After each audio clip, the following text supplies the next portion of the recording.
지금까지 지내온 것 주의 크신 은혜라.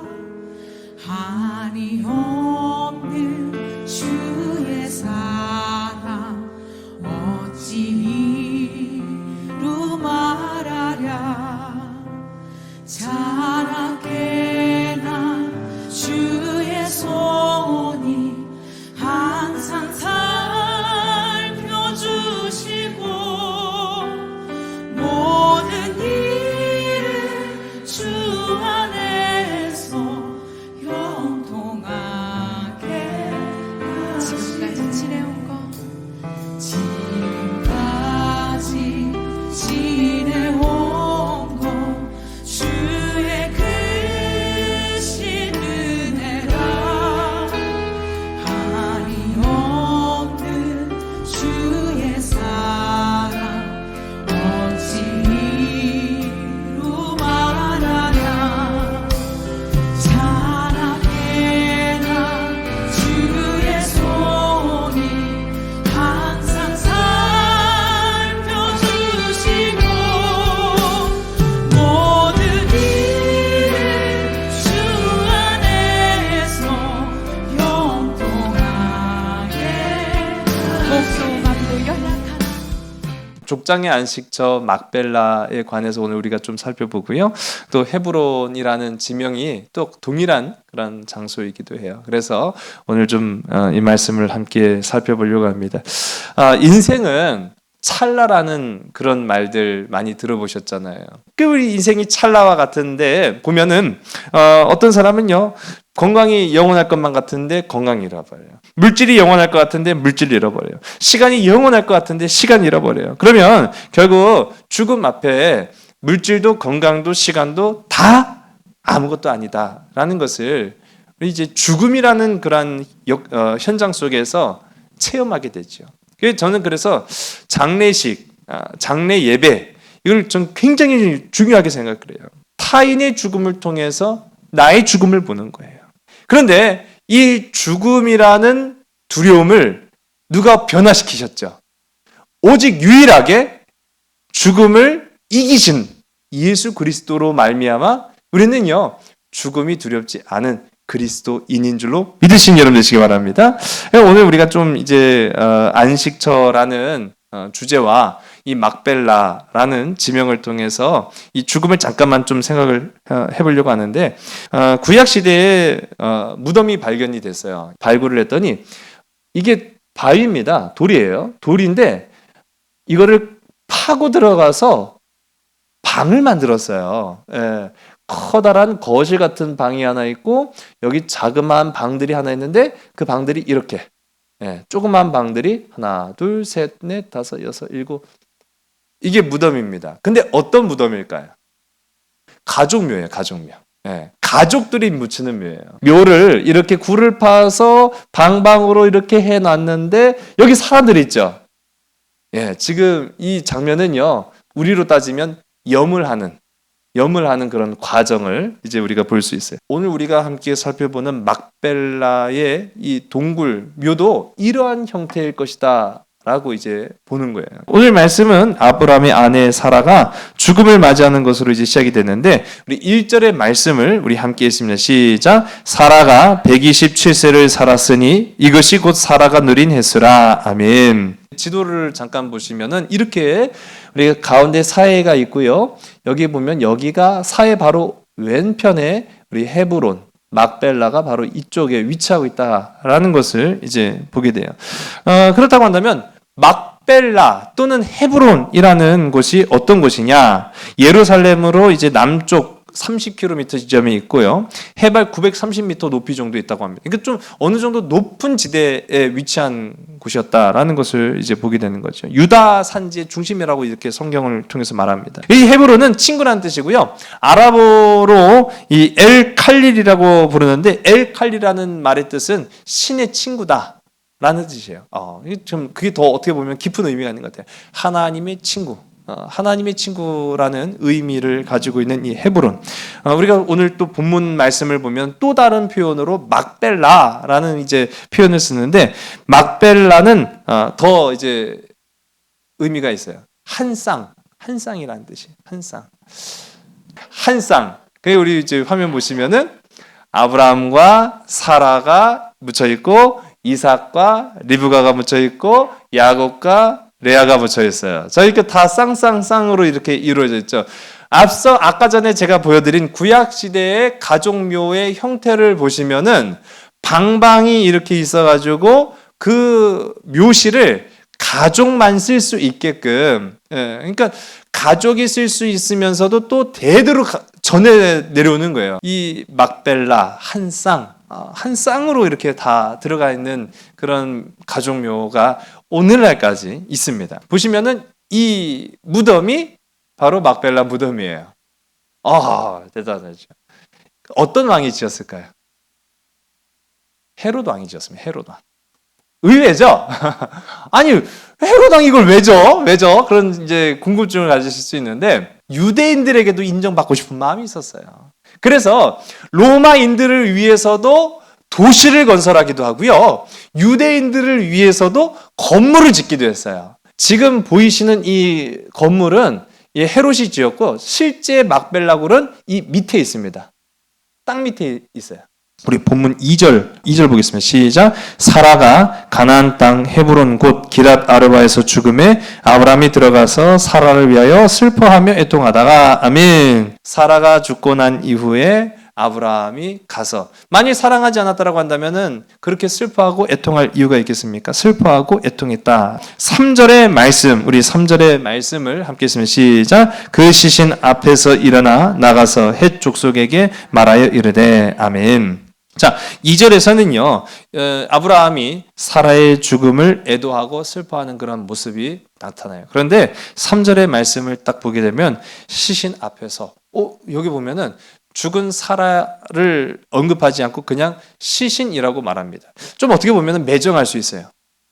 근데 제가 앞서도 오늘 말씀이 좀 장래와 우리의 인생의 죽음과 연결되어 있다 보니까 그 얘기를 좀 언급했습니다만은, 모든 장래 예배의 대상이 되시는 분은 하나님이십니다.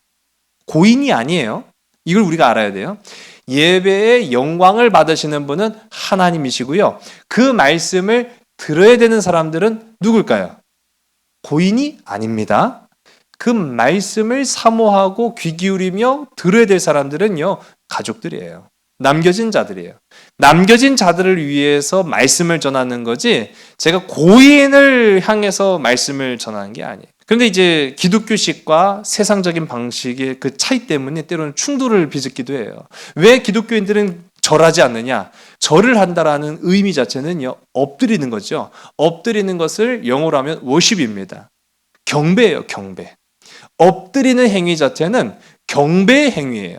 그래서 기독교식으로 우리가 이제 조문을 할 때는 간단하게 묵념을 하거나 기도하는 그런 형태로, 그 형태의 모습이 달라져. 이것도 마찬가지예요. 오늘 우리가 함께 읽은 본문 말씀에서도 보면은 방금 전까지는 이 아브라함이 사라의 죽음을 슬퍼하고 애곡합니다. 그런데 그 이후에는 딱 일어나면서 이제 장례를 준비하는 거예요. 장례를 준비하는 과정 속에는 시신이라고 표현하고 있어요. 그렇게 해서 아브라함이 헷 족속에게 나아가서 이제 그 장례의 절차를 상의를 합니다. 이 헷 족속들에게 장례를 어떻게 해야 되는지에 대해서 이제 아브라함이 상의를 하죠. 우리 4절의 말씀을 우리 화면 함께 보시고 있습니다. 시작. 나는 당신들 중에 나그네요 거류하는 자이니 당신들 중에서 내게 매장할 소유지를 주어 내가 나의 죽은 자를 내 앞에서 내어다가 장사하게 하시오. 아멘. 여기서도 나오죠. 사라라고 말합니다. 물론 그 죽은 시신이 사라였으면 틀림이 없어요. 그러나 이제 하나님이 취하셨기 때문에 더 이상 우리가 사라라고 이제 성경이 말하지 않고 시신으로만 표현을 하는 거예요. 그러니까 우리가 초점을 맞춰야 되는 거는 사라가 아니라는 걸 의미하는 거예요. 사라가 중요하지 않다는 게 아니에요. 그리고 그 시신을 뭐 폄훼하거나 그러려고 하는 의도가 아니에요. 초점을 어디다 맞추느냐, 그게 중요한 거예요. 시신이 초점이 아니라는 것을 이제 의미하는 거죠. 그러면서 나는 당신들 중에 거류하는 사람이다. 그리고 누구라고 말합니까? 나그네라고 표현을 해요. 여기서 이게 아주 참 중요한 부분이에요. 나그네라 하는 거죠. 여러분, 나그네는 주인입니까? 객입니까? 그렇죠. 나그네는 주인이 아니에요. 근데 여기서 우리가 또 궁금증이 생기죠. 여기서 이제 또 드는 의문. 아브라함이 땅을 약속 받았을까요? 안 받았을까요? 자, 우리 말씀을 한번 찾아볼게요. 창세기 12장의 말씀이에요. 창세기 12장에 아브라함이 원래 머물던 곳이 갈대아 우르였죠. 예, 그 갈대아 우르에서 이제 하나님께서 주신 말씀 우리 함께 보겠습니다. 우리 1절서부터 3절까지 말씀을 화면을 함께 보시면서 읽겠습니다. 시작. 여호와께서 아브라함에게 이르시되 너는 너의 고향과 친척과 아버지의 집을 떠나 내가 내게 보여줄 땅으로 가라. 내가 너로 큰 민족을 이루고 내게 복을 주어 네 이름을 창대하게 하리니 너는 복이 될지라. 너를 축복하는 자에게는 내가 복을 내리고 너를 저주하는 자에게는 내가 저주하리니 땅의 모든 족속이 너로 말미암아 복을 얻을 것이라 하신지라. 아멘. 이미 이전에 하나님은 아브라함에게 땅을 약속하셨고 주셨어요. 예, 주신 겁니다. 그리고 아브라함이 지금 사라와 함께 가나안으로 들어와서 사라가 죽을 때까지 머문 시간이 60년입니다. 아니 60년을 머물렀으면 그 땅 내 거 아니에요? 하나님이 주신 땅 맞아요. 그런데 땅은 받긴 받았지만 땅이 없었어요. 이상하죠? 땅을 받았지만 땅이 없었어요. 여기에서 이제 이 오늘 본문, 이 사라가 죽음으로 인해서 이 막벨라 굴을 비로소 돈을 주며 사는 그런 장면이 우리가 함께 읽은 말씀 가운데 등장합니다. 아브라함이 지금 땅이라는 것에 대한 개념을 어떻게 가지고 있느냐? 하나님께서 아브라함에게 주신다라고 했던 그 땅의 그 본래적인 의미와 그 개념이 무엇이었느냐라는 것을 알게 되는 거예요. 지상 가나안을 기업으로 여기지 않았다라는 걸 의미합니다. 아브라함은 하나님께서 땅을 주셨어요. 그래서 자신의 원래 고향이었던 갈대아 우르를 떠나서 이 가나안으로 왔습니다. 그리고 그곳에서 60년을 지금까지 살아왔어요. 그리고 가는 곳마다 하나님께서 복을 주셨습니다. 분명히 하나님은 그 땅을 아브라함에게 주셨어요. 그런데 자기 것으로 취하진 않았어요. 왜냐? 땅은 하나님의 것입니다. 땅은 하나님의 것이에요. 이스라엘 사람들에게는요, 땅은 사고 파는 행위의 것이 아니에요. 어떻게 합니까? 이스라엘 12부족에게 분배해 준 거지 사고 파는 개념으로 주지 않아요. 왜? 하나님이 주신 것을 어떻게 사고 팔아요? 그러니까 하나님의 것이지 내 것이라고 주장할 수 있는 게 없어요. 그런데 오늘 이제 본문을 통해서 이 아브라함이 지금까지 60년 동안 가나안에 머물면서 단 한 번도 이 땅을 내 것이라고 주장한 바가 없었는데 오늘 이 사라의 죽음을 통해서 비로소 땅을 돈을 주고 산단 말입니다. 왜 그럴까요? 죽음은 나조차도 어쩔 수 없다라는 것을 인정을 하는 거예요. 지금까지 살아오면서 나의 살아가는 모든 발걸음 속에서는 하나님이 동행하셨고 하나님이 함께 하셨기 때문에 조금도 문제가 없어요. 그런데 죽고 난 이후는 내가 어쩔 수 없는 거예요. 내 영역이 아니라는 거예요.